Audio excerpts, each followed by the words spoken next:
It's Wednesday, 12th of April 2023. This evening's show, we are discussing the Good Friday horror show against Cardiff and the subsequent removal of Mick McCarthy, the appointment of Stephen Dobbie as caretaker manager, and the change of style and approach, which showed some promise at Luton, but ultimately ended in yet another 3-1 defeat, the third in a row. I'm John Aspinall, this is the Seasiders podcast. Extra time show, what should we call it? Not a cracking Easter.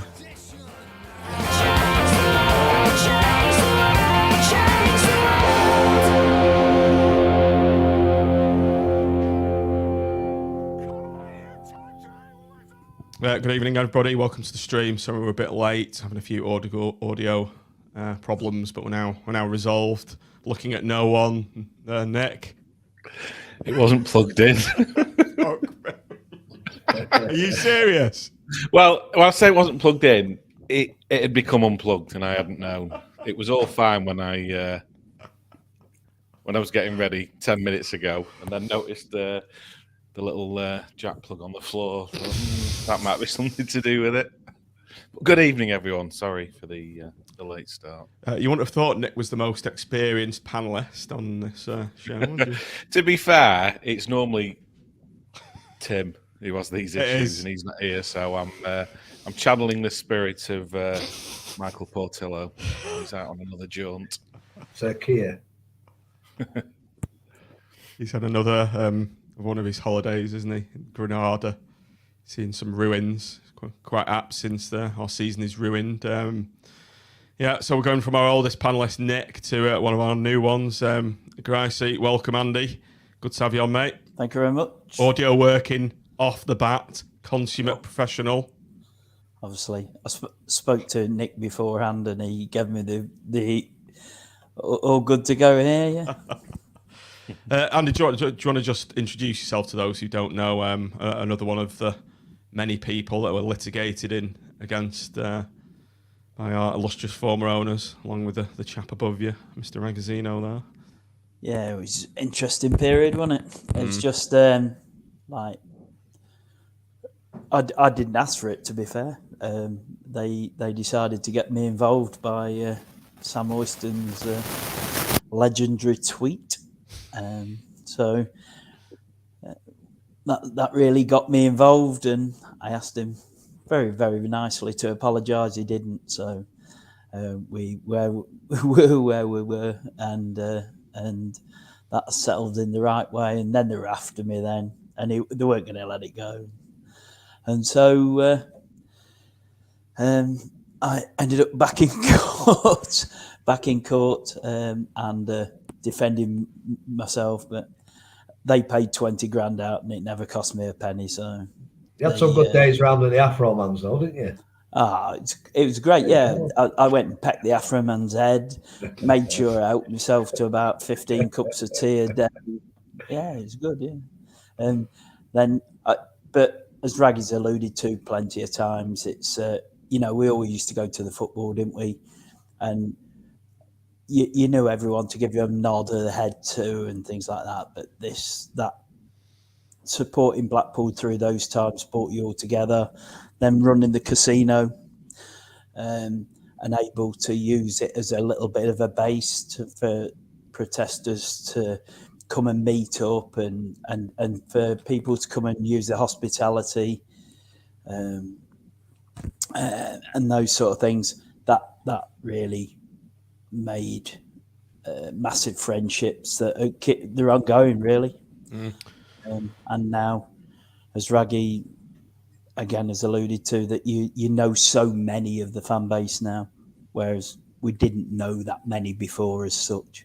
We just knew them as like little acquaintances that you never used to speak to, but now you know so many, and you can go around the ground and talk about the days, and just let's get back to the good days, really.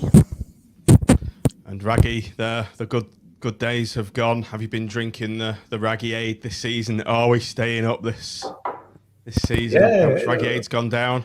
The good days haven't gone. Just temporary. This blip. It's just a little blip.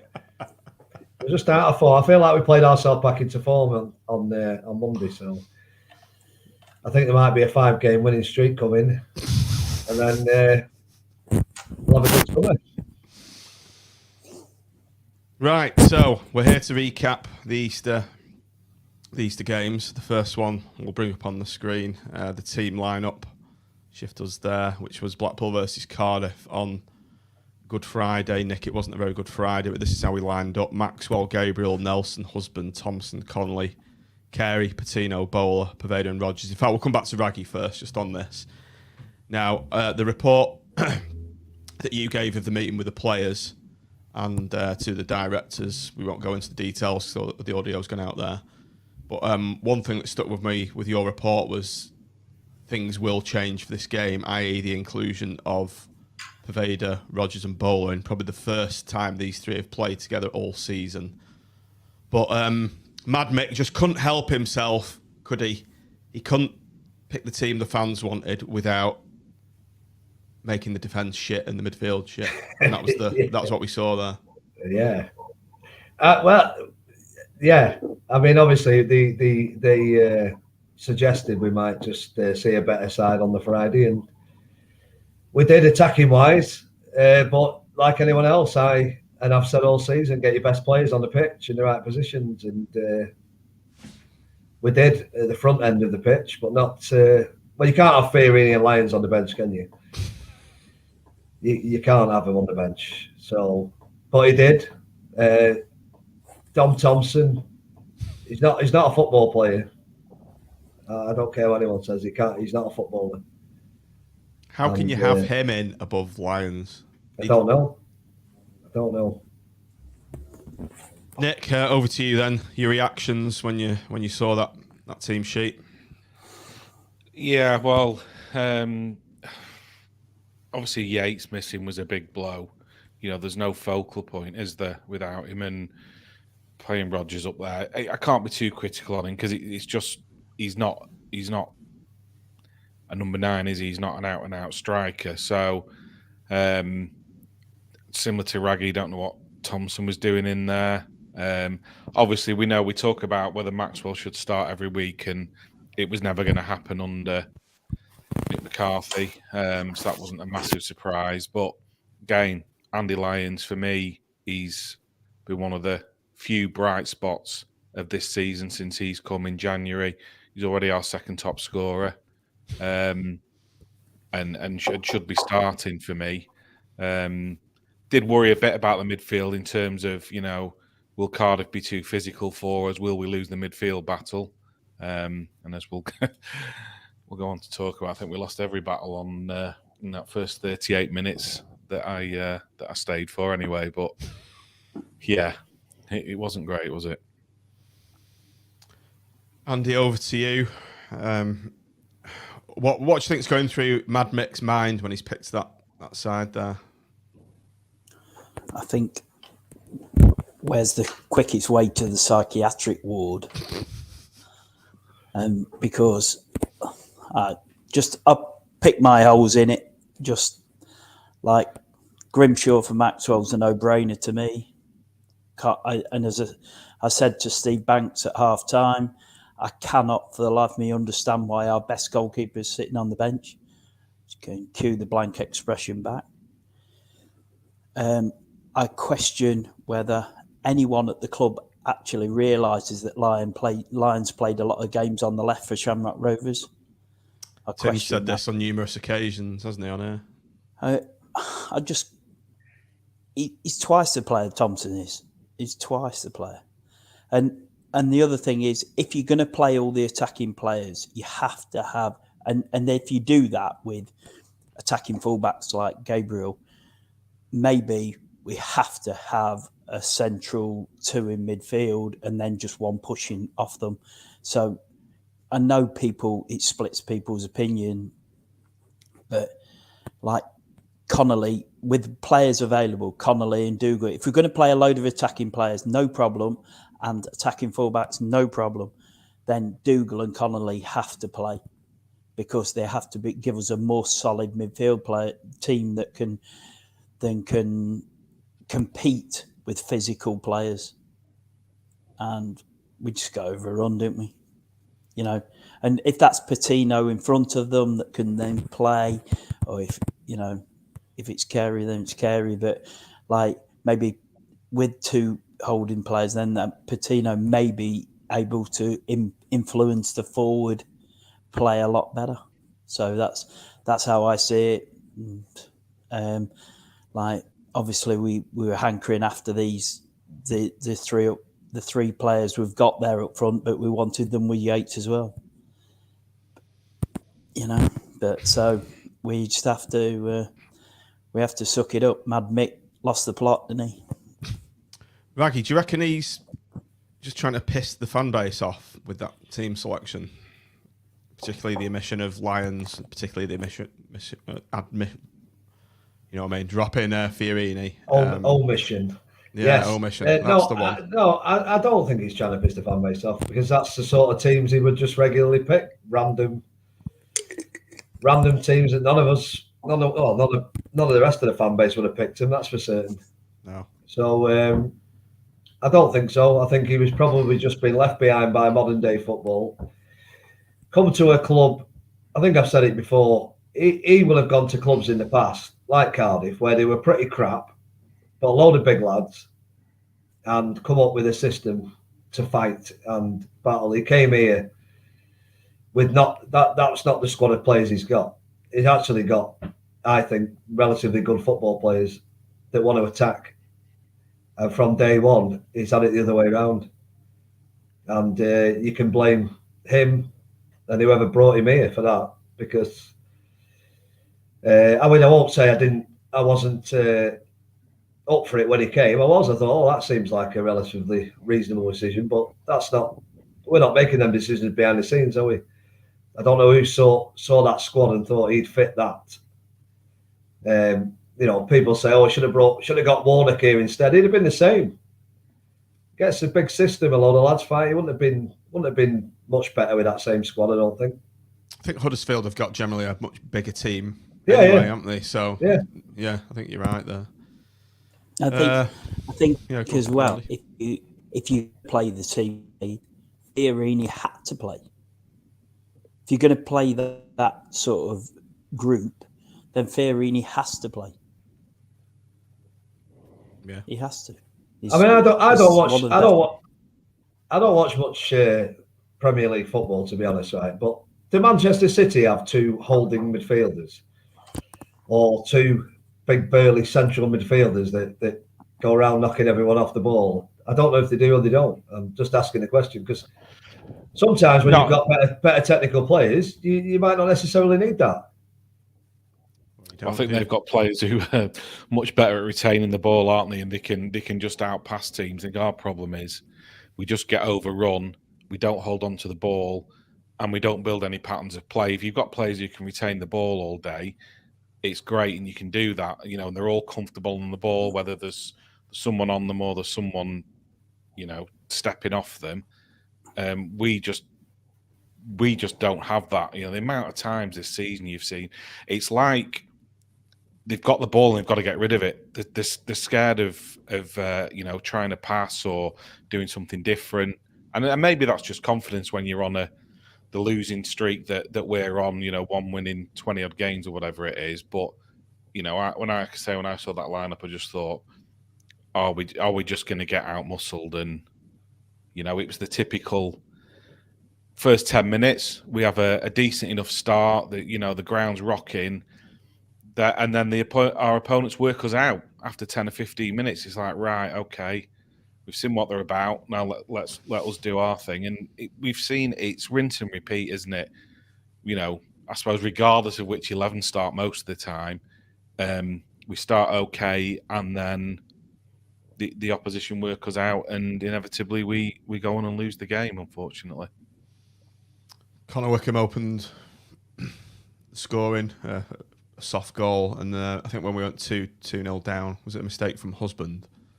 Did he head it onto their player? I can't remember the second goal. For the second, yeah, Hubby's gone to head it back to Maxwell and not got enough on it, kind of 50p headed it a bit, and their players nipped in and rounded Maxwell and slotted it in. And for the first goal, there's maybe quite again with Maxwell. He looks like he's going to start to come for it and doesn't. And again, I don't know if that's just a confidence thing or what.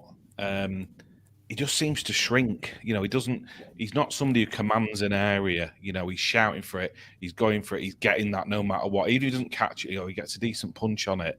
I wonder if the defence as well are in two minds as well. What's the keeper going to do here? And it's game over, isn't it? Then in the first 20 odd minutes or whatever, unfortunately. I don't think we enjoyed digging Maxwell out, but we dropped Grimshaw because he let 3 in at Rotherham. That's the thing, isn't it? Yeah. And Maxwell can let in 3 every week and still plays. Yeah, although I would say I don't necessarily think the problem is much deeper rooted than which keeper's playing here. I don't think it's a case of Grimmy comes in and it's all sweetness and light. We're picking up 3 points every other week. I still think he's in for a tough time. We might not be getting beat 3-1, but I don't necessarily think it solves everything. But I agree with your point, Andy, that you look at what Grimmy was out the team for. We've seen probably more mistakes from Maxwell, unfortunately, and he's still in. And I don't know, because I thought maybe with Dobbie coming in, fresh start, is he gonna give Grimmy his chance? That's the third manager now who seems like he's sticking with Maxwell. So you wonder is what's happening in training. Is there a? I don't know.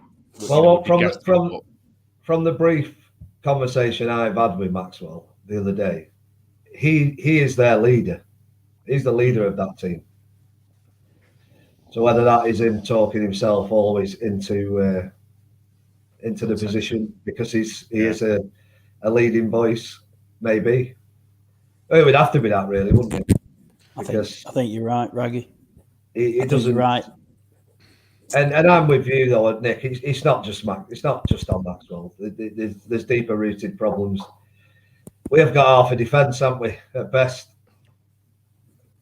And say getting overrun in midfield, and I don't know what the chance ratio is for and against this. Also, like shots on target, off target, I don't know, but I bet it's heavily weighted in the favour of the other team every week. Yeah, I think with Grimshaw, he's a similar keeper to Maxwell in many respects, and I don't think he's another keeper that commands the area, as Nick said, and that's why I keep banging on about Stuart Moore. That was the difference. That one game I saw him play, I saw him come for crosses, I saw him command the area, and I think both Grimshaw and Maxwell, I think that's an area where they both fall a bit short. And I think we really, really need to be looking at a keeper that commands the area, because as Nick said at the Luton game, he's done the same again, hasn't he? He's cost us a goal through his indecisions, and it's just been a pattern of play throughout the season. But the game itself, then, one little thing I've put up here, pub bouncers. Quite a few of us had a few robust words with Mick McCarthy at the time, myself included, and Andy, it was kind of like, it reminded me a bit of Oyston times at the ground, where you've actually got pub bouncers and massive security surrounding the technical areas, chucking people out, pushing people away when they make the perfectly valid opinions known to Mick McCarthy, what they think that team that he's put out. And I thought that it just reminded me of those sad times, and particularly at the end of the game, when the whole of the area was just cut off from people getting anywhere near the technical area. I thought, this is a really bad situation the club is in now, and something has to change. I even had to go on top of the tunnel to make my voice known. But it's like, in all seriousness, it's not good. And the club, that they were saying that we're only trying to protect our colleagues, and things like this. But like, look, if we're on the run that we're on, and the football is played the way it is, everyone can stomach losing. Everybody can stomach losing, right? In our fan base, we're not a stupid bunch, and we don't think we've got a divine right to win every week or anything like that. right? But we want to play with some kind of hope, and that was not playing with some kind of hope to me. And I think if fans want to have a say, they've got a right to have the say in that circumstance. And if the club want to surround all that area with bouncers and throwing people around and stuff, it's just not great, is it? It's just not great. It's just horrible. And they need to have a bit of a look. Well, to be fair, it's on the club, isn't it? Because they made all these appointments in the first place. They've led us to this point. The lack of recruitment and there's 2 subsequent managerial appointments post-crucially have been pretty naive, I would say. But there you go. Raggy, were you surprised to see this beefing up of security, or were you expecting it, given what happened with the training ground security and all that? I'd gone by that time, but just what you said there, it makes me sad to hear. Made me sad to hear it, because that's exactly the time it takes you back to under them shysters and having security everywhere. Now, they might have to take some sort of precautions to put people there, knowing that people might be over there venting the spleen, but you don't need to be pushing people away. No one's going on there to attack anybody. What the heck? And they know this. And so doing that, pushing people away, man, no, rubbish. And it is on the club. They shouldn't be doing it. And if they are putting people there, they should foresee that's going to happen and make it very clear to those employed that we expect a certain level and don't go beyond it. They weren't even proper security. They weren't match day stewards. They were literally pub bouncers that I've seen. I've seen them knobheads on the doors at Polton at the Cube, and I know who they are. I've seen them before, and I know they like a fight 'cause I've seen them do it, and that's what they were doing. They were loving it. So the club has employed these types of the pub bouncers to go and attack people, and it happened. Yeah, and it's not good enough. None of it. It needs calling out like it is been. But they have to address all this, all of it. But they don't need to be going into next season with any of this. Any bad feeling, any bad blood, anything like that. It's just been this season's just been a shocker from start to end, and we've finally lost Mick McCarthy after this game. He had to go after this game. He should have gone 6 weeks ago. He should have gone for me. I've said this before. After the Huddersfield and Rotherham home games, when he set up to draw both those games, they were games we wanted at least 4 points for. I think we got 2. So it wasn't really a surprise to me in the morning after the game. When was it the day after when McCarthy had been, he's either sacked or resigned. He'd like to wager whether he has sacked or resigned or been told to resign, that kind of thing. But it's probably one of them, isn't it? The club have probably set the stall out, and he said, "Fair enough, I'll walk." It was kind of, I think they said by mutual consent. I can't imagine he was begging to stay, and if he was, that we'd have listened to it and relented. I think best for all parties, isn't it? Like you say, if you're at a point where you've got security surrounding the dugout, it's toxic, isn't it? And there's no going back from that. We're pretty much down, aren't we? Barring a miracle. So 4 out of 5. 4 out of 5. That's the miracle. That's the miracle. Calm down. Here's a quick question for you all. Do you think they'll need it for the next home game with Dobbie in charge? Absolutely not. No chance. No. I mean, he's got a free hit to a certain extent now, hasn't he? And we've already seen with his selection at Luton that what he's trying to do. So yeah, whatever happens, it's none of this is on Stephen Dobbie. It's what's gone before, and at least I say there's hope. It's very, very slim, but he's not there. So you're gonna get that team news at 2:00 on a Saturday or whatever time on a Tuesday night, and and kind of hopefully feel right, that's giving ourselves probably the best chance, rather than you feeling deflated before we've kicked a ball, which is what we've felt so many times this season. So you never know. You never know. Certainly everyone will be backing him, won't they? You know, and who knows? With Raggy's positivity, you're not having another meeting with him, are you, or anything, Raggy? No, that didn't go very well.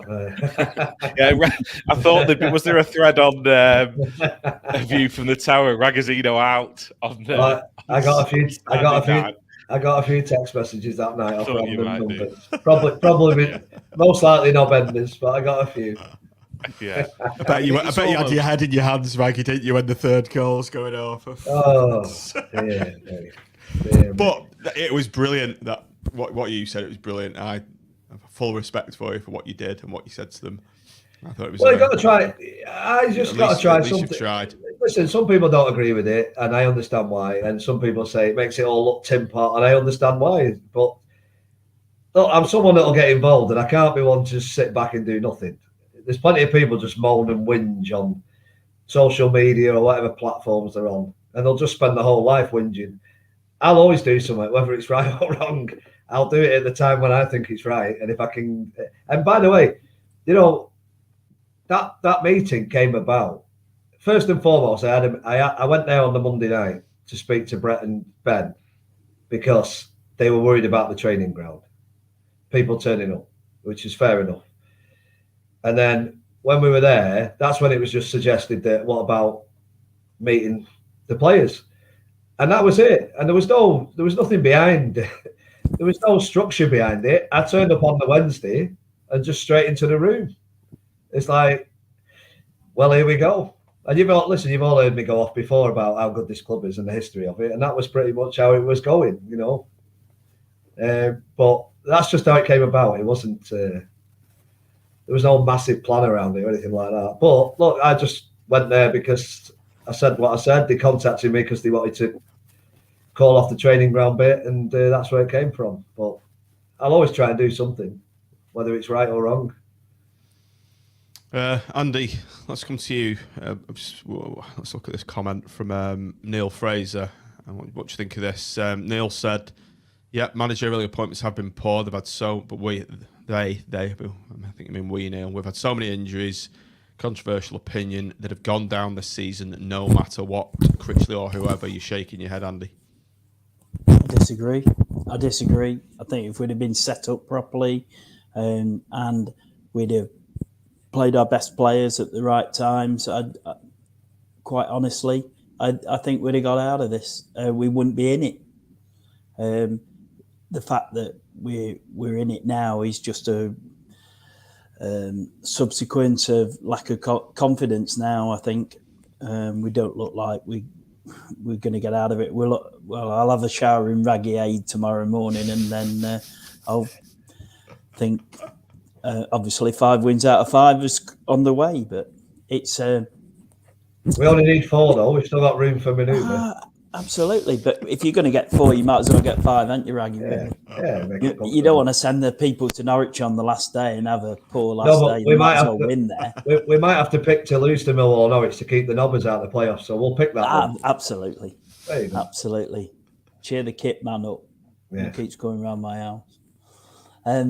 Anyway, yeah, he's. I just think there's been poor decisions made by Appleton and McCarthy, and I was an advocate of Appleton out, but I don't think he'd have made some of the horrific decisions that McCarthy has.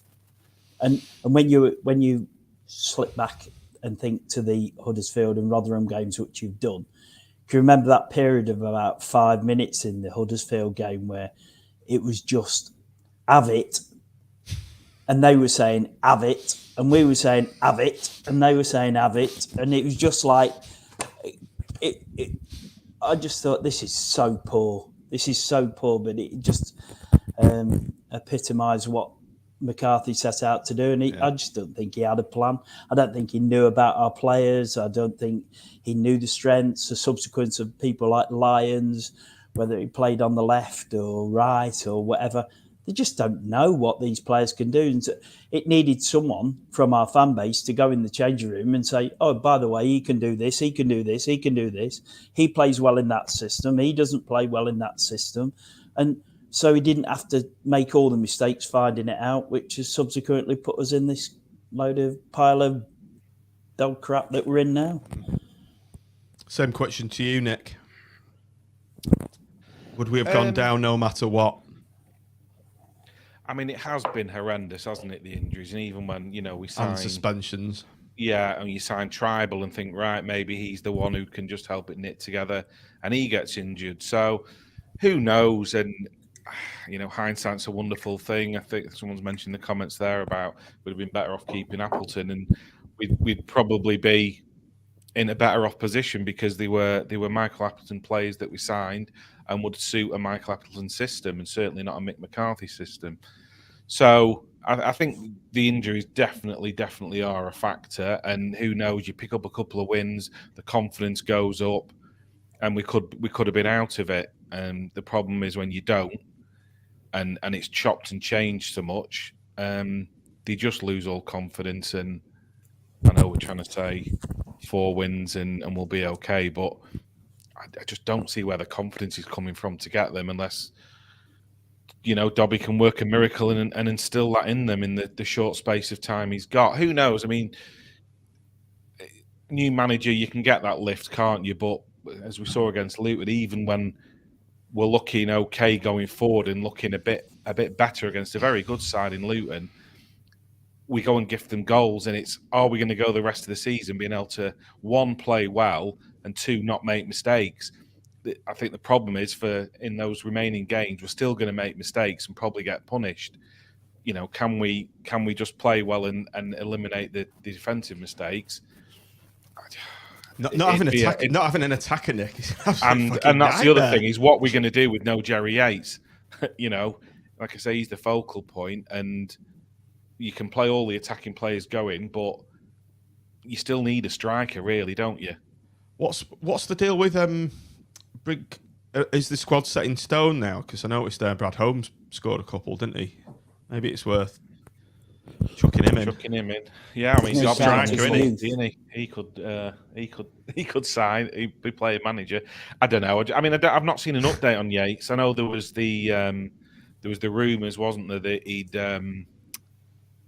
turned up late for training or something, but it turns out he's got a hamstring injury or a hamstring strain. Fancy that, one of our players having a tight hamstring. I mean, that's unheard of, isn't it? So okay, I don't know if he's back. You never know, but without him, it's going to be a real struggle. I think without Yates fit, we've got absolutely no chance of pulling off this miracle. Stephen Dobbie, Andy, is in as the manager. Maybe, even though he's only 40, get him to lace his boots and get him banging. I was seriously thinking this the other day. Right, he could do a job still. Given the precarious position, I think he could. Probably see the goals he scored at Queen of the South. Oh, loads. Get him in. Get him in. Get Dobbie in. He's just coming too late, isn't he? Really, unless we can get the proverbial raggy miracle. The showering in raggy aid, as David Moyes just put. Showering in raggy aid sounds like a niche corner of Pornhub.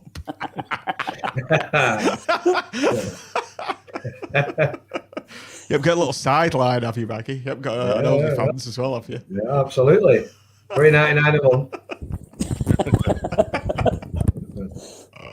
Only Raggy will have instead of OnlyFans. That's it. There will be only me on it. We know what's subscribing to that. Carl certainly wouldn't, would he? He's just coming. He's just too. It's a bit too late for me. It was obvious the McCarthy thing wasn't working. Really, from within, Dobbie was the sensible alternative from within.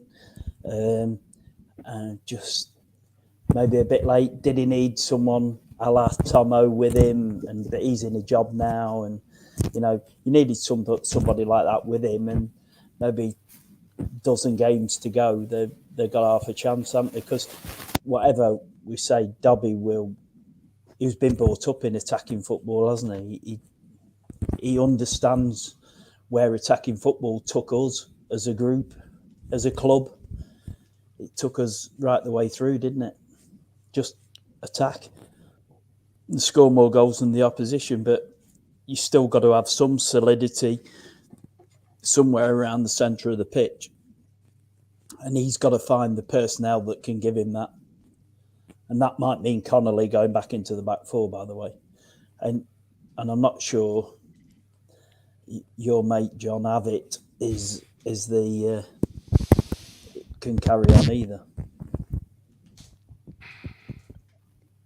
But we've got to see where we go. Yeah. Raggy, the thoughts of Stephen Dobbie for you. I'll just mute you, Andy, while that happens. Should this have happened a lot earlier? I know a lot of people saying hindsight's a wonderful thing, but a lot of us on here were saying he should have gone weeks ago. Yeah. It's too little, too late for me. It was obvious, wasn't it? I mean, and look, we don't know, but I would have assumed that Mick McCarthy was on a bonus to keep us up.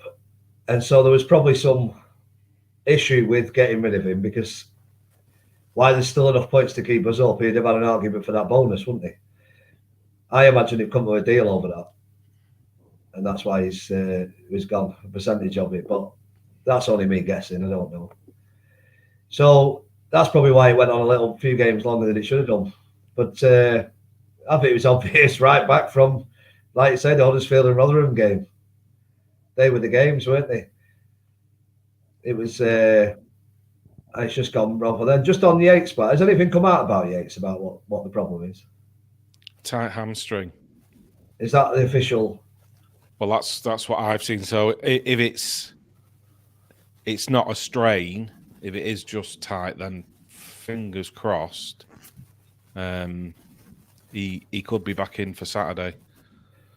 And we need him, don't we? Is that come out on from the official club news? That I saw it. So I don't know if it's from Matt Scrafton. I saw something on Twitter that it was a tight hamstring. So I'd imagine, whether he has a scan or not, I don't know. It'll just be all up there, won't it? It'll be tight hamstring one day and then 8 weeks out the next. You know the way, and that'd just be the cherry on the cake of the season, wouldn't it? But we'll keep our fingers crossed. Yeah. Okay, let's move on to Luton. Again, we'll bring the team sheet up. Maxwell retained his place. Lyons back in, thankfully. Avitt, Thornley and Husband at left back. Good news, Fiorini back in the middle with Carey and Keshi up front. Bowler. Sorry, the front three of Bowler, Hamilton and Rodgers. Andy, let's come to you on this. I was a lot more positive as soon as I saw that, particularly with the inclusion of Lyons and, most importantly, Fiorini. Yeah, on the face of it, it doesn't look too bad. But I still come back to the goalkeeper, don't I, always? But then, can you remember having Sterling came in from Chelsea as a right back and probably played his best football as a left back. And maybe, that Lyons playing on the left and Gabriel on the right is where we should be.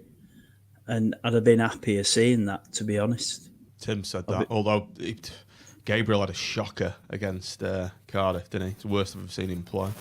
Maybe that. He did, but look what's around him as well. So you can't, I just think, I'm happy with Fiorini. I was happier with Fiorini. I was happier with Lyons in the team. He's trying CJ. I could see why he'd pick CJ against rather than Poveda. They needed to track back. He's more likely to track back and do it. Well, your mic's gone, Andy. Sorry. We'll have to start. If you just unplug your your headphones, plugging back in, and maybe something like that. Nick, let's come to you. Your thoughts on that lineup? Well, certainly an improvement on what we've seen over recent weeks and months.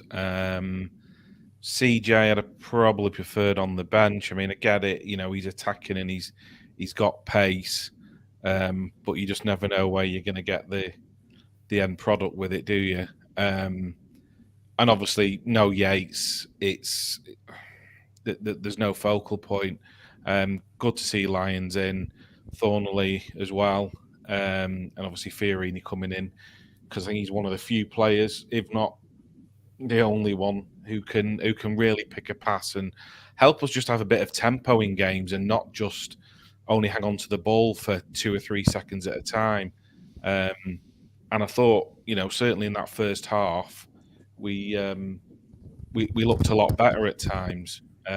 So overall, I was a lot more pleased than I would have been had Mick McCarthy still been in charge, because we probably wouldn't have seen that lineup. Raggy, we started the game well. Fiorini made a massive difference for me in this first half, and it wasn't really a huge surprise like I thought it would have been to see Blackpool go 1-up, and Lyons there again. Unbelievable that he gets into these positions and he's right back. As Nick said, unbelievably again, he's now the second top scorer. But the inclusion of Fiorini really backed up, to me, what a ridiculous decision it was from McCarthy to not play him in the Preston game and have him sub for these massive games. And I just thought he injected a much needed bit of class and composure in the centre of the park. Yeah, absolutely. I mean, Andy Lyons might be the answer to our striking problems, why we haven't got a striker. Going to keep him on the bench, you might as well stick him up front. But, yeah, a few things. We did play reasonably well in that first half. We seemed to be hitting him on the break quite comfortably. Didn't seem under threat a lot. But there was...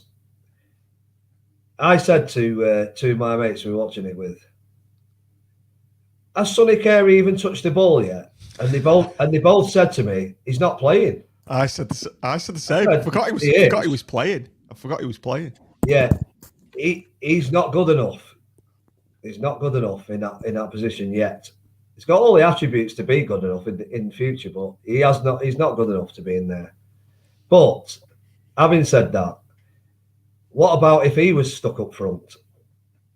Why we haven't got a striker? He's got a good shot on him. Because he scores, he can score. He will put himself about. Who knows, maybe. But I wouldn't have had him in the team, and I wouldn't have had Anderson in the team. I like it. By the way, he's one of my favourite players, Anderson, before he got injured. Not back to his self yet. And I wouldn't have had Hamilton in the team either. No Shuttlecock.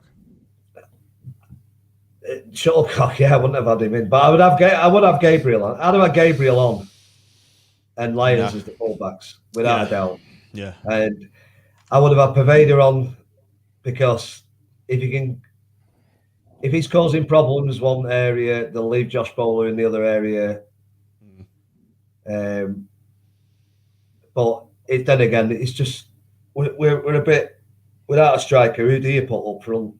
Because I've thought Morgan Rogers plays better down the left-hand side every time I've seen him play. But it nullifies him in the game, doesn't it? If you played him up front, we've lost that attribute, and we've got CJ down there. So you can't really put any of the others up there on their own, can you? Andy, who would you stick up front then? I think Raggy's come up with a good point there, but maybe Carey would be the one, because he would close down up the front. He can finish, so he's going to play high energy like Yates does. Rogers is certainly better to us on the left hand side. As who's put there that Lyons would be better as a winger, but he plays that way anyway, doesn't he? maybe Raggy's hit the nail on the head with Carey, because Anderson's been better, our best player last year down the left for a long period of the season until he got injured at Hartlepool. He was our best player on the left-hand side. So maybe Carey's the one. Lyons is immense. Maybe Lyons would play his best football as a wing back, maybe. Lyons is the only bright spark in this season for me, isn't he? He's the only quality. He's the only player that we've signed that has improved this squad from last season, and that tells its own story. It's a sorry story at that. Okay, agreed. Nick, onto the first half. Then we've competed, we've scored, and when James Husbands put in that pointless challenge and giving away the free kick in the dangerous area, we all knew it was coming, didn't we? Yeah, I've said this before many times. It's my bugbear. Just when you give a needless foul away, even if it's a bit soft, and you give the ref a decision to make, and all of a sudden the opposition can put a ball into the box. And the commentator literally just said, right, get to half time now, and they get that free kick, and then that happens. Because you think back to was it before that as well? We mentioned CJ with his pace. We actually broke out, and this is the frustration with CJ, going to really good position, and he could have played bowler in with the right pass, and this is like that news thing, isn't it, where the woman runs in and grabs the kid for those watching. But yeah, he could have played bowler in on goal if he'd have played it right. But this is CJ, and he plays it, and bowler has to go out wide, and the chance is gone. And then the ball goes into the box, and I mean, Rodgers could have been a lot better. He just kind of didn't really put much of a challenge in. And then the guy's got all the time in the world just to curl it into the bottom corner. And it's literally the last kick of the half, wasn't it? The ref blows straight after that. And yeah, I mean, who knows? If you keep it 1-0, you knew they would come out in the second half and be on the front foot. But it could have been a different story. But yeah, it just kind of sums things up, doesn't it? That? Yeah, as David Reddy's just said in the comments, Raggy, first half we played better than equalised, and it killed us. Yeah. I think that's the worst time to concede a goal in a game of football, and it just knocked the stuffing out of us. That's the confidence, isn't it? That's where it's gone. I was saying to a few mates over the weekend, like, I used to play Sunday league football, and I played for some good teams and some bad teams, and even growing up, kids football. Sometimes you're holding your own against a really good side, and you're all up for it, and it's 0-0, or you even go 1-0, and you're all right. As soon as you concede one, boom, head's gone. Because the kids team I managed, Raggy, we had a game this season. We were 4-0 up, cruising. They got one back, then they got another, and I said, we'll lose this game now. And we lost 8-4. 4-0 up, but lost 8-4. It's the momentum in a game.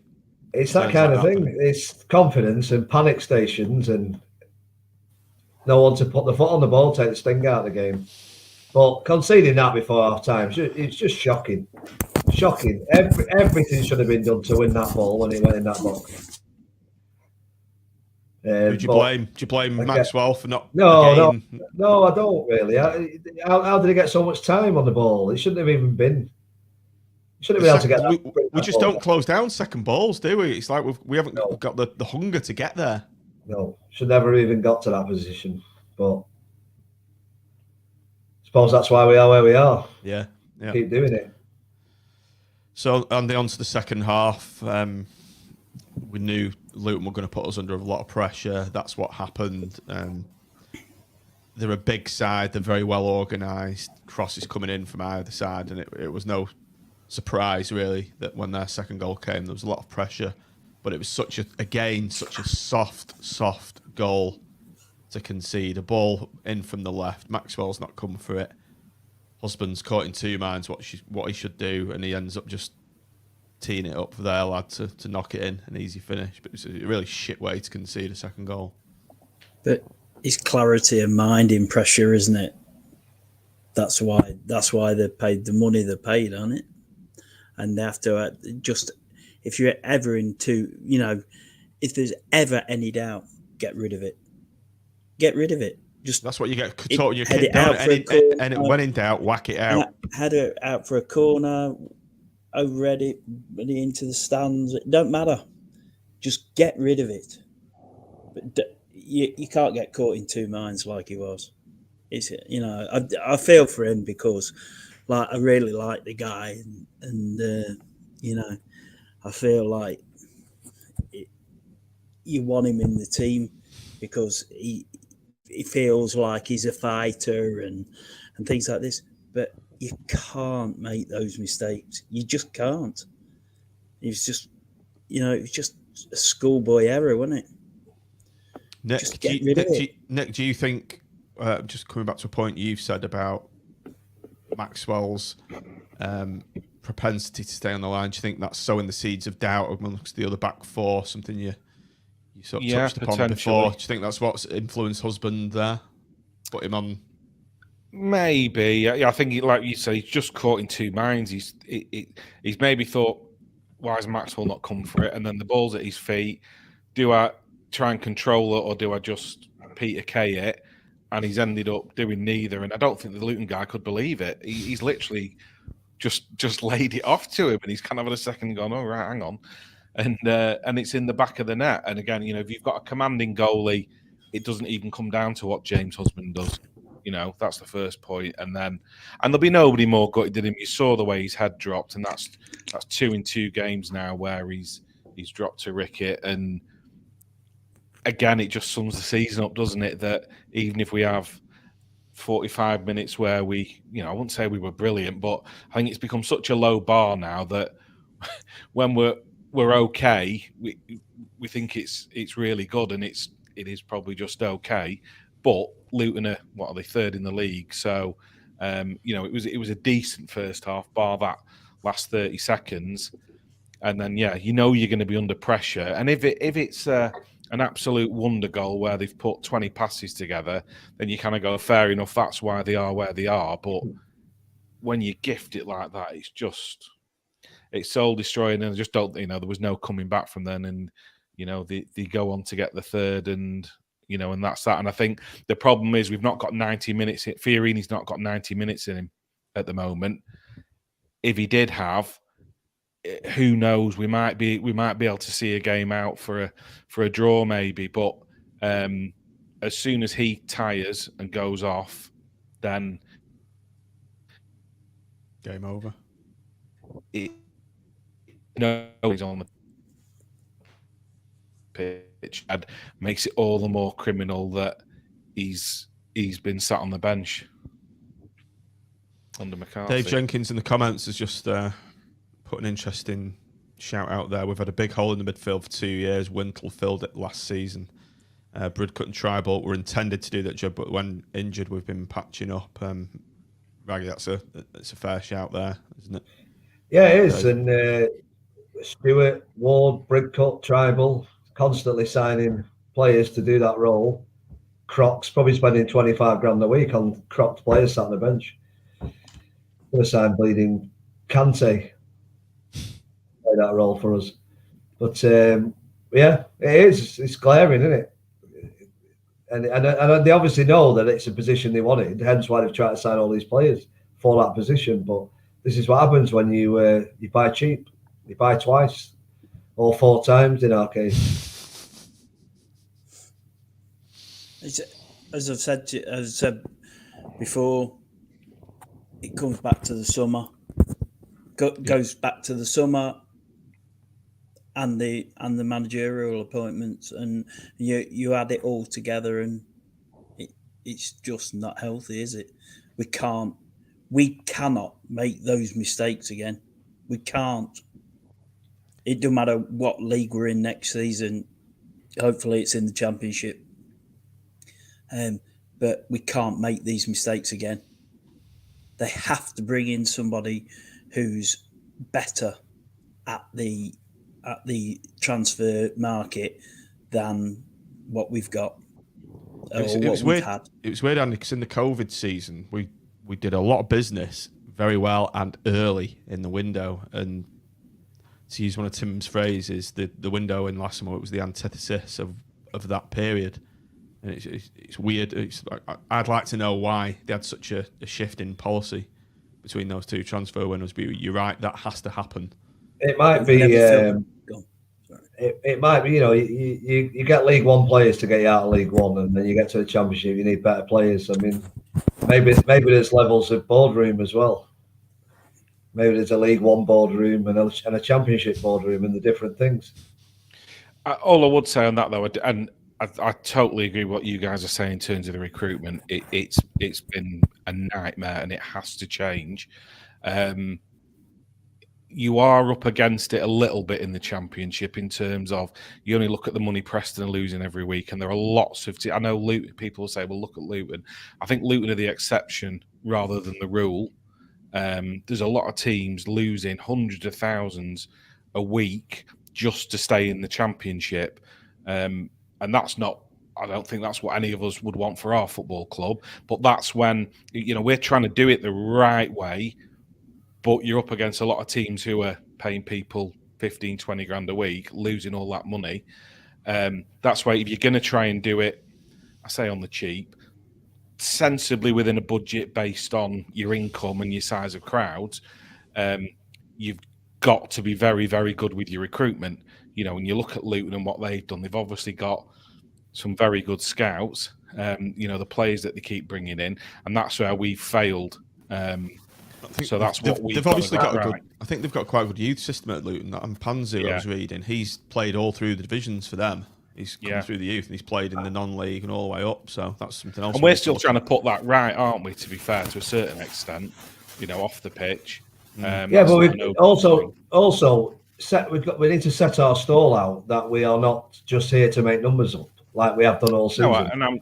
Luton Town believe they should be at the top end of the Championship, and that's where they are. They'll have to use every resource they've got to stay there in the best way. We set off wanting to finish fourth bottom this year, or aiming for fourth bottom. That's what everything pointed towards to me, anyway. Allowing your manager to speak like that from the start, from the outset. That's what Appleton said, Raggy, didn't he? He more or less said that, didn't he? And they allow that because he said it again. He said it more than once. As a football fan, that's not what you want to hear, is it? Well, you hear that, you think, well, why am I bothering? Why have I bought my season ticket then? I do not know why anybody ever would want to talk like that in that position. If that's what you think behind closed doors, fine. Exactly. But you don't say that in public. Exactly that, and that's exactly what I said to Brett and Ben Mansford the other day. If you believe what did they say, Raggy, when you said that? I can't remember, to be honest. So I'll be making it up if I tried to say. I can't remember, but exactly that. If you believe that behind closed doors, then you believe that behind closed doors. But don't say that out in public. Don't have that. We don't need to be. We know we're not Manchester United or Manchester City, and the money's in the crowds. But if it's all about money and crowd, then give all them the trophies now and we'll go home. Mm-hmm. Because that's not what it's about. It's about doing the best with what you've got and using every last piece. And the goodwill and the good feeling and fan base of this club is part of that. And you have to have it rocking and buzzing and hoping. You can't just take it away and aim for fourth bottom. Ridiculous. It's just ridiculous. We're only failing by 2 places, aren't we? So they might think they're not far off. We might hit the target yet. We might hit the target. Let's have a quick look at the remaining fixtures. Let's get us ugly mugs out of the way. Right, so 5 games to go. We've got Wigan at home on Saturday. West Brom at home Tuesday night, the 18th. That's coming around quick. Birmingham away, 22nd of April. Millwall at home, 28th of April, and probably the toughest game there. The season concludes on Monday, the 8th of May, away at Norwich. Now, if we can get a win tomorrow. Will that momentum take us through, Andy? It'd be great if we get a win tomorrow because it means we've moved the fixtures forward. Yeah. Sorry. What day is it? Do you know when it's bank holiday, it throws you out of kilter. You're only 3 days Wednesday, early, isn't it? You're only 3 days early. Yeah, we're going to sneak. That's how we're staying up. We're sneaking an extra fixture in. Yeah. But yeah, we would be bottom if it wasn't for Wigan's points deduction. I did have a quick chat with the Wigan pod today. If you want to go and listen to that, I gave a few views on our season on the Wigan podcast. But one interesting stat, Nick, I have been told, is that Wigan have not won away in 16 games, and the only time they've scored 2 goals was, guess when? When was the last time they scored 2 goals? Against us. Blackpool. Correct. Yeah, I mean, it's rare we're playing somebody with a worse record than us in something, isn't it? And it absolutely is last chance saloon. We keep saying this, don't we? And it keeps getting prolonged, but we don't get 3 points on Saturday. That is it. I think it's whether Yates plays for me as to whether we can, because without him, I just don't see it happening. I know Wigan are poor, but we are most of the time as well, aren't we? So Curtis Tilt's not even playing as well. He's been dropped. Yeah. James McLean, shithousing it normally. Yeah. Raggy, the Wigan pod producer Barry was asking me about the reduced ticket allocation, so I explained what happened, and I said to him, the clubs made that decision, not the fans, because they were under the impression it was the police had imposed the restrictions after what happened at the Burnley game. But no, I explained to him what had happened there. But again, probably with McCarthy, the sacking of McCarthy, it's going to be too late in reducing the away team's allocation. After the horses bolted, ridiculous to do that all season. They can say what they want about money. I've said this to them. No, find another way to make that money. That's not give our players the best chance to stay up. They made their point that day when I was talking there at that meeting. They can't stand it. So a ridiculous decision that's cost us big time. Probably cost us our place, really, when you look at the points in them games as opposed to the ones without it. Massive bearing on it. Anyone that says it doesn't, there's no point in having home fixtures then, because fans do make a difference, and certainly more home fans than away. But Wigan 3 point. We've got to win, haven't we? We've got to win the next 3, and then we might be able to lose to Millwall to keep Preston out of the playoffs, and then go to Norwich and win. As I look down those fixtures there, Andy, Jerry Yates is the absolute key to this. If we have Jerry Yates, and if Dobbie can somehow muster something from the players, we've got half a chance. But obviously, it starts against Wigan. How do you see these games go? Let's assume Jerry Yates is fit. How would you see these games going? Do you want heart or head? Yeah, that's simple, isn't it? It's my heart says that we'll win the next 3 games. Millwall are coming to town. They'll trip over themselves because they're full of pressure. We beat them, and then we go to Norwich and get the draw or give them the points just to keep the knobbers out, But that's what my heart says, and then my head just says how we're going to, he's absolutely imperative to us, and we set out to attack with the players that we've all spoken about, and we get maybe Rodgers in the right place, or we put Anderson on the left, and then we've got a chance. Can Anderson play his best in Ramadan? I don't know. In all honesty, with him fasting in daylight hours, can he play his best? Highly unlikely, but I might be wrong. But yeah, unless we come up with a magic formula, whether that be Carey and the person we've not spoken about tonight, throwing Brad Holmes in there, and I think it's far fetched to think Brad Holmes can do it in the Championship, but who knows? He might come in, hit an early goal, and he's a big lad as well, Andy, isn't he? He's a unit. He's a unit, and he's got bags of pace, bags of skill, and it's a confidence thing, isn't it? Dobbie will know all about Brad Holmes. I mean, we don't need to teach him about that, do we? So, but hopefully Yates fit, and look, we have no option. We have to attack. We have to attack. You have to have some kind of solidity in that back to come a holding midfield player or whatever it will be. Some kind of solidity there, and we just have to attack. And if they get 4, we score 5. Holloway away. Raggy, if shower us with Raggy 2 again. Yeah, Raggy, shower us with Raggy aid and tell us how we're gonna win 4 out of these 5 games. Yeah, well, I think it's probably been planned all season just to keep people on edge. It's good for season ticket sales when you get a boost like this at the end of the season. So, yeah, we're going to beat Wigan 3-0. We'll beat West Brom 2-1. Go away to Birmingham, nick a late winner 1-0. Millwall, nick that late winner live on Sky, all on the pitch, staying up. Go to Norwich and decide what we want to do. If Preston are still hanging about, which they won't be, by the way. If they are, we'll make sure we get beat just enough.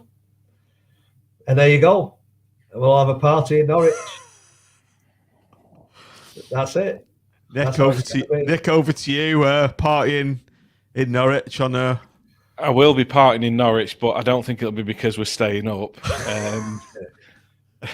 It'd be drowning our sorrow. I mean, the problem is you look at those stats there: goals per match. What is it? 1, and goals conceded per match 1.6. My eyesight. I think we've conceded the most goals in the Championship. So we'll see. Over the course of all of those games, we've conceded more than we've scored all season. So all of a sudden, it needs to be turned on its head, and that's the big ask for me, really, particularly if we don't have Jerry Yates up front. So I want to believe, and I will have my dose of Raggy aid too, but. No point not, is there? No point not believe. What's the point in thinking we're going to lose? And let's just think we're going to win. This is the whole point, isn't it? If the club had set off like this at the start of the season, like our aim is to win the Championship, there might have been a different mindset. Yeah. Fingers crossed. Fingers crossed. Right, Can we do it one game at a time, can't we? Yeah. We're not going to suddenly jump to the Norwich game. We've got to do it one game at a time. If we beat Wigan, get some confidence, that overflows into the West Brom game. We start, we all know what day it is on, what's happening in the day on Tuesday, right? That would just, with a load of confidence from a win against Wigan, that would just create mayhem again, in a positive environment against West Brom. And then we suddenly take in 3,000 or 4,000 to Birmingham, then, aren't we? And then it all just takes off. And I know we sound a bit far fetched, but it can only come. And if Dobbie can inspire us one win against Wigan, then it can all move forward from there. And it can just look. Who believed under Holloway we'd get those wins? Dobbie was part of that. Who believed? Like the players did. The players sure did. Holloway did. And he got us believing and dreaming and we had a dream and we made it come true. And so got to have a dream. Got to have a dream. Got to have a dream. And how can a dream come true? That's Captain Sensible, isn't it, Raggy? You have a dream. Right, gents, on that note, I think we'll call it a day. We'll just bring the outro music out there. But yeah, please do subscribe to the channel if you've enjoyed this and many other podcasts we've done this season, like the video and all that bollocks. So we'll be coming back after the Wigan game. We'll all be down in pints of Raggy Aid We're going to get the positivity going into it. Hanging off the balcony at the Armfield. And we're going to beat Wigan 3-1. Quickly get your predictions in. Raggy. 3-0. Andy. 3-1. Nick. Nail biting 1-0. Awesome. Thanks, everybody. Thanks for your company this evening. Thanks for watching, everybody. Thanks for downloading. And up the pool. Come on, we can still do it. Go on, a pool. Go on the pool. Up the Raggy A.